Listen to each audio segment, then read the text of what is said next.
Alappuzha അമ്പലപ്പുഴയിൽ MDMA കേസിൽ ജാമ്യത്തിലിറങ്ങിയ അഭിഭാഷകയെ വീട്ടിൽ തൂങ്ങി മരിച്ച നിലയിൽ കണ്ടെത്തി. പുറക്കാട് കാഞ്ഞൂർ മഠം സന്ധ്യാനിവാസിൽ 46-കാരിയായ സത്യമോളാണ് ജീവനൊടുക്കിയത്.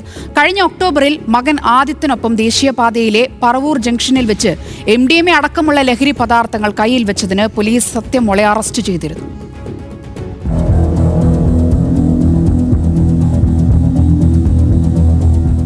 കഴിഞ്ഞ ഒക്ടോബർ മാസം 12-ാം തീയതിയാണ് പറവൂർ ഭാഗത്ത് വെച്ച് ദേശീയപാതയിൽ പുന്നപ്ര പോലീസും എക്സൈസും സംയുക്തമായി നടത്തിയ തെരച്ചിലിൽ 46-കാരിയായിരുന്ന അഭിഭാഷക സത്യമോളും മകൻ ആദിത്യനും പിടിയിലാകുന്നത്.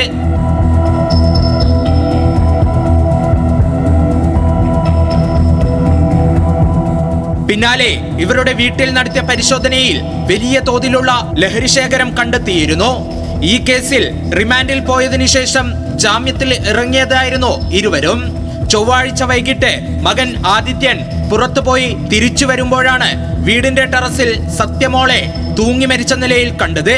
തുടർന്ന് മകൻ നാട്ടുകാരെ വിവരം അറിയിക്കുകയും അമ്പലപ്പുഴ പോലീസ് സ്ഥലത്തെത്തുകയുമായിരുന്നു. പുറക്കാട് കാഞ്ഞൂർ മഠം സന്ധ്യാനിവാസിലാണ് സംഭവം.